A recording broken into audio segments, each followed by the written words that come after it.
On episode 231 of the Tennis Files podcast, you'll learn my top 10 lessons from 2021. Hey everybody, welcome to another episode of the Tennis Files podcast, and today I have a special episode for you recapping the 10 biggest lessons that I've learned this year. And I've done a deep dive on all the things that have happened, all the matches, the close ones, the blowouts on, whether I've won them or lost them, and just overall how my progression has been. And it's always good to do that at the end of the year just to figure out, what you need to work on in the future. And I've come up with these top 10 lessons from you based on that review, as well as also going through and thinking about the best pieces of advice on the podcast, trying to kind of marry the two of what I did well, what I didn't do well, and then what I've learned from the podcast. So let's go and hit up that list. And the first piece of advice, the first thing on this list is to focus on staying in the present. And I have had to remind myself about this many times in USTA League matches, which is the most competitive type of tennis that I play these days. And instead of thinking about previous mistakes, previous opportunities lost, maybe that game where you were up 40-15, but you didn't manage to close out the break. And, it's really important to stay in the present because that's the only place where you really should be. Otherwise, your mind is going to be focusing on what you want to do in the future or what you did in the past. And in remembering the podcast episodes that I've done, I spoke with Nathan Pasha on episode 181 of the show. And just as a reminder, when I reference episodes, you can just type in tennisfiles.com/ and then the number to check them out. And I asked Nathan how he deals with the emotions of playing on tour and also in college, where it can get really rowdy, which I've also experienced. Somebody saying that their grandmother played better than me. I remember that vividly. But anyways, when I asked him how he dealt with all that, he said that he came up with a routine using the 5 senses, which ultimately comes down to staying in the present. So things like feeling his feet hitting the ground, paying attention to his breath, or feeling the strings on his racket.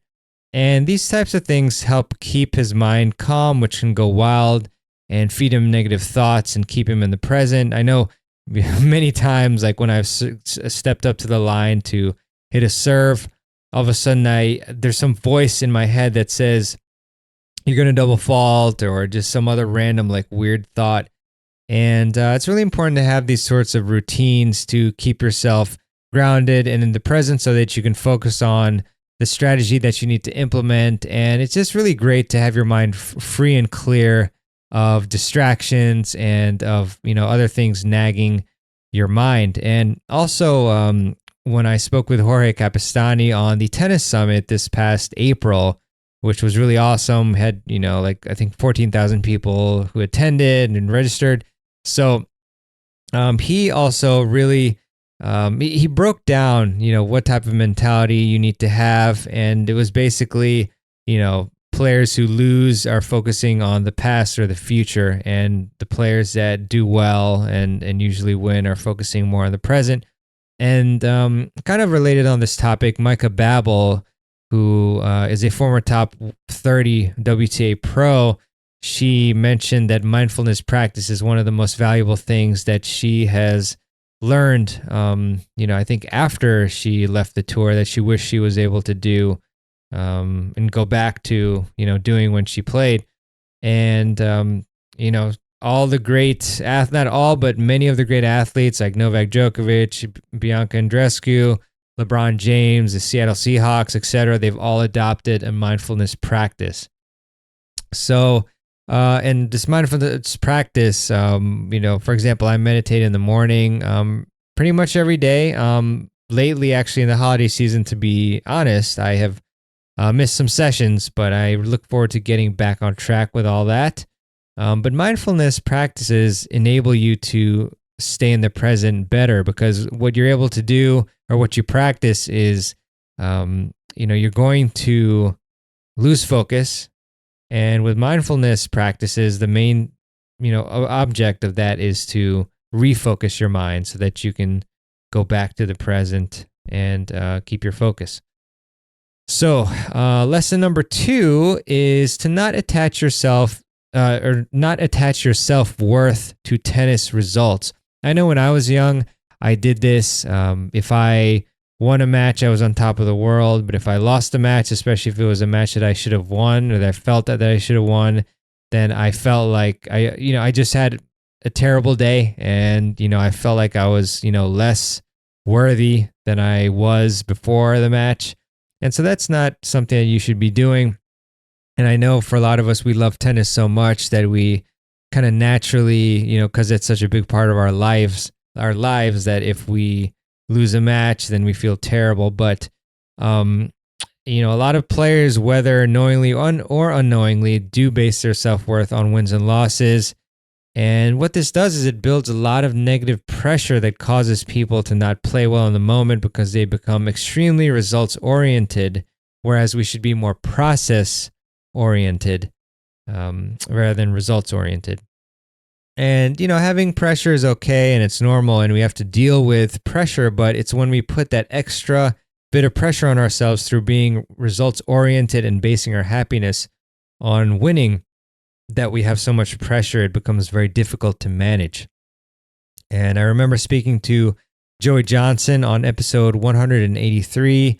He is a mental game expert, and he talks about this concept of self-worth and attaching your self-worth to tennis results, and also the 7 phases of a champion, which will help you combat this problem. So it's probably an episode that you definitely want to check out. I've got a lot of emails asking me about mental game episodes, and that's a good one. All right, so lesson number 3 is to accept that it's okay to lose points if you're playing the right type of point. And to explain that further, once you've identified your strengths and weaknesses, your opponent's strengths and weaknesses, and formulated a game plan to exploit your opponent's weaknesses, and provided that you're executing that plan as best you can, you have to accept the fact that we're not machines, we're not robots, we're going to make mistakes, and it's totally fine as long as you're doing your best to execute a winning game plan, or what you think is a winning game plan, as best as you can formulate one. And you've got to remind yourself, as Craig O'Shaughnessy has pointed out to me and many others, that the number 1 player in the world, and I can't recall what year this was, it might have been 2018, but the number 1 player in the world only won about 54% of the total points that he played. So this was a stat on, I think it might have been Djokovic. I can't remember for sure, but imagine that, the best player in the world is losing 46% of their points. And, when you think about that, and then you think to the time where you lost a couple points in a row and you yelled at yourself and went berserk, that seems very silly. So you've just got to accept that we're going to make errors, and the tennis is a game of errors, and it really comes down to who makes less of them. If you want to listen to guests expound upon this concept, then check out Kevin Garlington's interview with me on episode 184. And also, as I mentioned, Craig O'Shaughnessy on the Tennis Summit. So for that, you can go to tennisfilesummit.com or go to tennisfiles.com/summit. Both will take you to this past year's summit.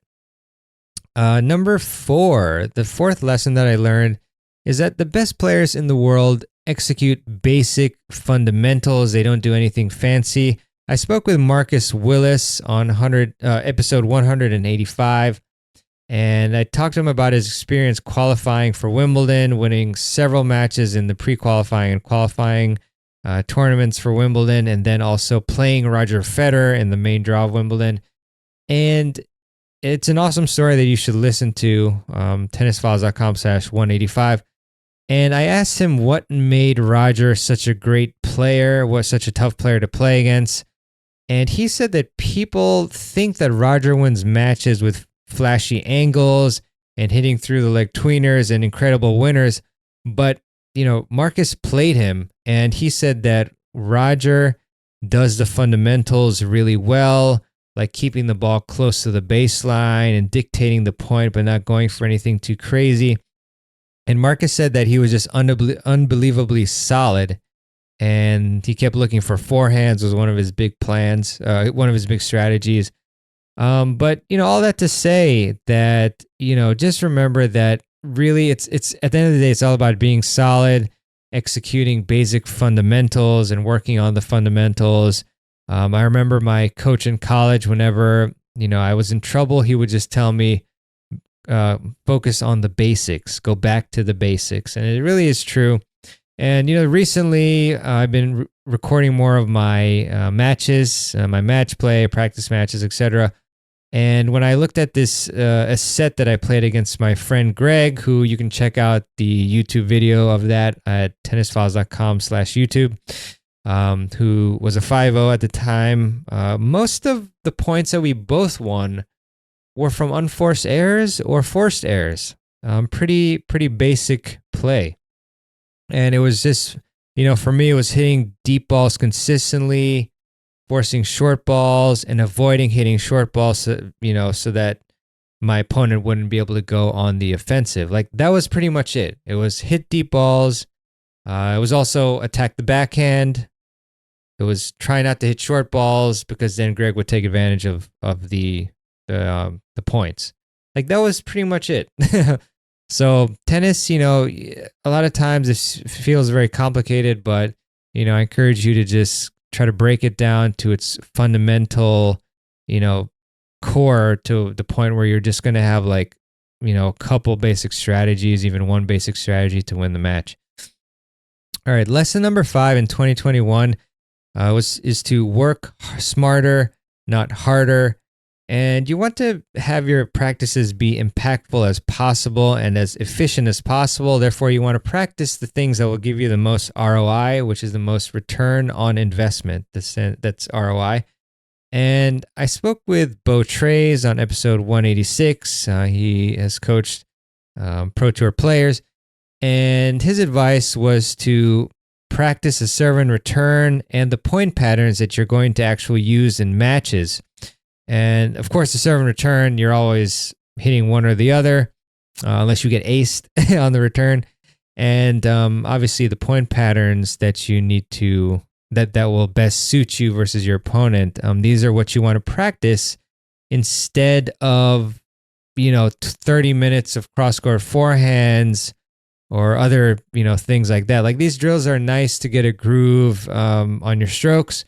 But ultimately, if you want to be efficient, especially these days, I know most of you listening are adult 3-5 to 5-0 players, and you're working, you don't have much time. So I get a lot of questions about how to be efficient, and you got to figure out what are you going to be doing in the matches, and then you practice those exact patterns. So you practice, the serve out wide, and then you cheat over to the forehand, to the backhand side, so you can hit a forehand to the opposite corner, things like that. If you play a lot of doubles, you want to do a lot of serve and volleying, work on your returns and your serves, placing them. So be more efficient with your practices, which is what you want to do, but sometimes you just don't know how to be more efficient, and it just comes down to, what am I doing in the matches? Let me practice these things. And just to highlight this, I spoke with Ilya Marchenko on episode 188 of the podcast. And by the way, he has a really cool YouTube channel as well. And he is an ATP pro with a career high singles ranking of 49 in the world, which is an incredible high achievement, and also 268 in doubles. And it was fun. I actually had dinner with him one night when he was in town for the City Open, which was really cool in DC. And I asked him what advice he would give to an 18-year-old version of himself. And his advice was to work smarter and not necessarily harder. And he said the reason is because he has sustained a lot of injuries throughout his career because he believed that the most important thing is to work hard. And certainly it is important to work hard. Most of us do not work hard enough, but most of us also do not work smart enough. And so he said that although it's correct that you need to work hard, if you just work hard, you can injure yourself.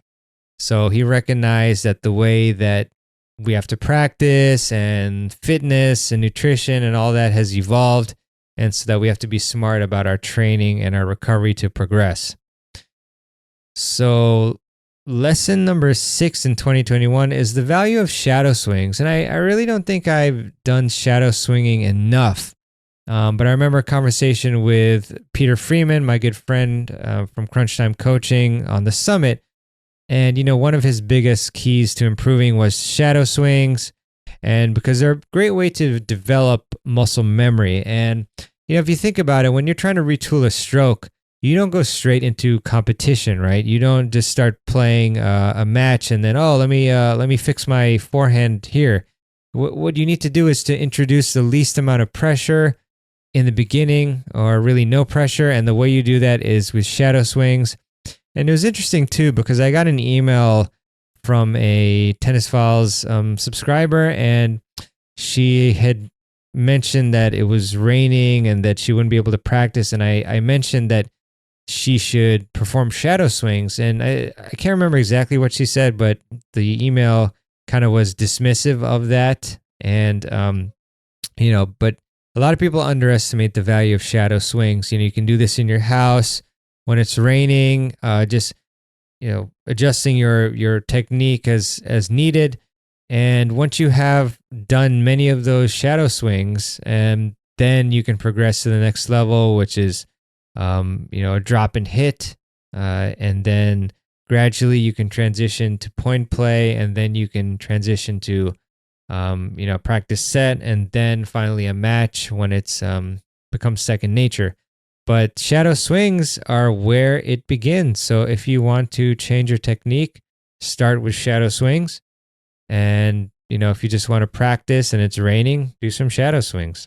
So nice and easy thing to do that will really improve your game. Lesson number 7 in 2021 is to videotape and analyze your matches. And, I've known the value of this. I remember a few years ago, I spoke with Ian Westerman from Essential Tennis, and we talked about the importance of videotaping and analyzing your matches. But I just want to mention it again because of its extreme value for you, for me, for everybody. And several months ago, I bought an action camera. It's a DJI Osmo Action, and I believe they came up with like a second version of this, but I actually like the first version better because of the screens. But anyway, I'll link that in the show notes. And I also bought a tennis mount from Maryland Sporting Solutions, and I'll link that as well. And I recorded some of my singles and doubles play. As I mentioned, I recorded the singles match with Greg, and I found out a lot about my game, and it just kind of reinvigorated, my love for videotaping and analyzing matches. And for example, I realized only through watching the footage and not after the match, like without watching it, that I was taking way too big of a backswing on my forehand return. That's something that I would not have caught if I didn't watch the video. I also found out some certain strategic mistakes I was making. I spotted like kind of a hitch on my serve. So videotaping and analyzing your matches and your practices are really key to improving, especially if you don't have a private coach. And even if you do, I mean, it's wonderful regardless to tape those, tape yourself playing and then show it to your coach and analyze it yourself. And yeah, I mean, there's not much more than that. I just highly encourage you to get some sort of recording device. You can even use your phone, so you actually don't have to get a recording device, I guess. Just the only thing with that is like if your phone battery tends to run out, you might need to get some sort of like portable charger unit for that. But I prefer an action camera and some sort of mount to just mount it somewhere behind you so that you can record your matches.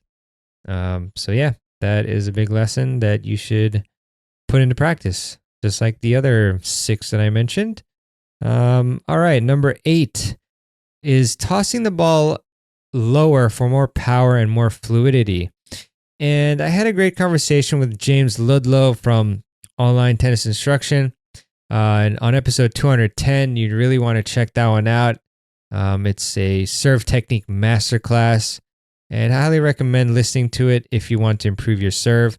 And one of the most eye-opening principles that James told me he learned from coaching legend Vic Braden, I'm sure many of you have heard of him, is how much a lower ball toss can help your serve. And so Vic Braden conducted a study on the height of the ball toss. And the thing is, people think that they should give themselves more time by tossing the ball high. And so you see these high tosses that tend to, go up.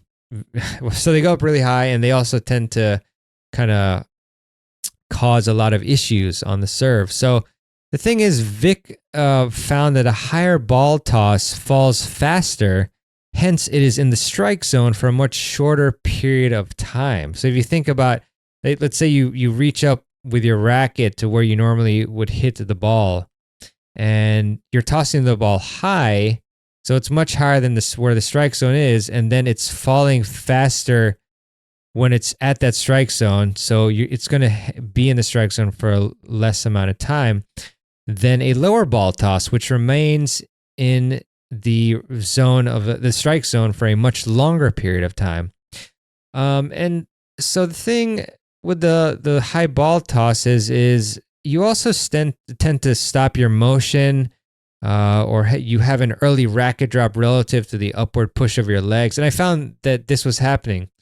Like when I tossed the ball higher, my racket hitting arm, it would just kind of pause for a while, and then eventually would drop down, and my legs would still be, bent, right? Where the timings, as I talked to Rick Macy about, should be such that your racket drop occurs simultaneously as when you are pushing up with your legs. So I found that I was not synchronizing very well when I had a high ball toss. But then when I started throwing the ball, tossing the ball, you don't want to throw the ball. When I started tossing the ball lower, then I had much more fluidity in my entire serve motion, and I was also synchronizing better that racket drop with the pushing up of my legs. So I really highly recommend that you toss the ball lower, especially if you feel like you're not getting enough power on your serve and or the timing feels off. I also see this advice being talked about a lot by Ryan Reedy from 2 Minute Tennis, who I've had on the summit before as well. He's also an excellent coach. So yeah, tossing the ball lower for more power and fluidity. Highly recommend that you try that one out. Lesson number 9 is to study what you need the most in your game and then implement it. And this is pretty personal to me because lately I've been reviewing my past podcast episodes and summit sessions, and I've been jotting down the most useful information pertaining to what I need in my game more regularly than before, and I've really been enjoying this.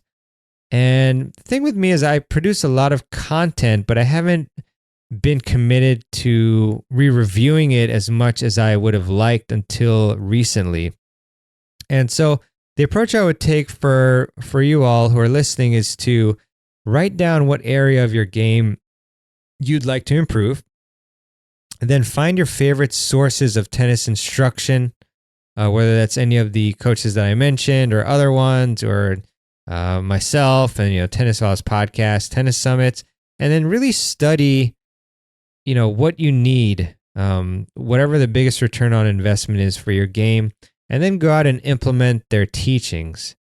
And one tip I can give you is that often when I get emails asking for advice, I will respond by suggesting podcast episodes for that person based on what they need to improve upon. For example, if you're struggling with the mental game, you can go to tennisfiles.com/podcast, and then you'll see there is a big gray podcast player, and then you can search in the search bar using whatever search term you need. So if you're having trouble with your serve, you go to tennisfiles.com/podcast, you click in the search bar in that podcast player, and you can type in that term. If you're having trouble with the mental game, just type in mental game, and you'll find a bunch of episodes on that. Forehand technique, whatever it is. We've got episodes on, fitness, technique, strategy, the mental game, gear, all that stuff. So definitely encourage you to figuring out what you need and studying that and then implementing. And number 10, The biggest lesson, arguably the most important one, is to enjoy tennis and have gratitude. And just remember that we're all really lucky to be able to play this game. There's people in other countries that cannot play tennis, whether they can't afford it or they don't have the resources or the tennis court access. There's others who, sadly don't have certain limbs that they can use to play tennis. And it really, really works. It really helps a lot to have gratitude and to just have love for the game. Whenever I feel grateful to play tennis, I play with more joy and more freedom and less pressure. And funny enough, I spoke with both Vesa Ponca and Claudio Pistolesi, who work for JTCC, the Junior Tennis Champions Center, albeit in different locations. So one is in Maryland, one is in Florida. And they both talked about the importance of loving the game and using it as a lifelong tool for learning lessons and deepening connections with others. And I, in particular, remember Vesa talking about how he connects his top-level players with Special Olympics players and Paralympic athletes. And what this does is it really helps them gain a positive perspective for the game and instills gratitude. And, if you're having a tough time of it, a tough go on the court, you feel kind of down, just remember how lucky you are to play tennis and to improve your health, improve your mind and body function. It's one of the most important sports for your health. Or to frame it differently, I think I've read a couple times now that tennis lengthens people's lives. It's the sport that lengthens their lives the greatest. So be grateful that you're able to play and enjoy the benefits of tennis. So those are the 10 lessons that I've learned in 2021, or at least the top 10 of them. I'll just recap them for you. Focus on staying in the present. Don't attach your self-worth to tennis results. Accept that it is okay to lose points if you're playing the right type of point. The best players in the world execute basic fundamentals. Number 5 is work smarter, not harder. 6 is realize the value of shadow swings. Number 7 is videotape and analyze your matches. Number 8 is lower the ball toss for more power and fluidity. Number 9 is to study what you need the most in your game and implement it. And number 10 is to enjoy tennis and have gratitude. A couple just bonus tips as well that I've implemented just because I can't help myself. One is talking about shoes. So I spoke with Zach Thomas on a recent episode about different shoes and which ones are the best ones. And for those of you who are experiencing any knee or hip issues, you want to find shoes with the best cushioning possible. Zach recommended that I get either these Nike Air Zoom GP Turbos or the Adidas SoleCord Boosts because they have the most cushioning. So maybe it's like super logical and you already knew this, but I never really thought about that, about getting shoes with the most cushioning possible. Because the reasoning for that is that you want to reduce shock as much as possible. So when you have maximum cushioning, then you are reducing the shock on your joints and so forth. So that's why you want that. I know it's kind of a random and specific lesson, but I thought I'd sneak that in there. And just remember to keep stretching. I'm always reminded about that. Like if I forget to stretch after a session, which I actually did on Sunday, I was kind of in a rush and I didn't really get to stretch as much as I wanted. And the next day I just was super stiff. And so that's a lesson that I am being reminded about constantly. So yeah, that's it. And I just hope that you found some value from this episode. And if you did, I really would appreciate a review for the podcast. So you can do that at tennisfiles.com/Apple Podcasts. And it would really help the show out and help its visibility. I guess the more reviews that we get, then the higher we are in the search search area of Apple Podcasts. And of course, if you don't use Apple Podcasts, you can certainly leave a review on a different platform. But I just find that Apple Podcasts is the most popular one and, kind of helps the most. But it's all good either way. And I just want to leave you with a quote, as I often do at the end of the show. And this one is by Cindy Francis. And Cindy said, "Accept life as it is, then work to make it the way you want it to be." I really love that quote. And thank you so much. And really appreciate all your love and support in 2021. And it was great. Well, I can't say it was a great year if we consider everything, but it was a good year for the podcast. And I hope that everybody's being safe and taking care of themselves and their families. And I hope that you had a great holiday season, a great Christmas if you celebrated, and other holidays, and that you have a happy New Year. And I'm really looking forward to 2022 rather, and to bring you more content that you can benefit from. And I enjoy doing it. So you will definitely be seeing more of me, knock on wood, and I hope to see some of you in person someday. And thanks again for listening. So that is it for this episode, and I'll see you on the next episode of the Tennis Files podcast. This is Mirabon signing out.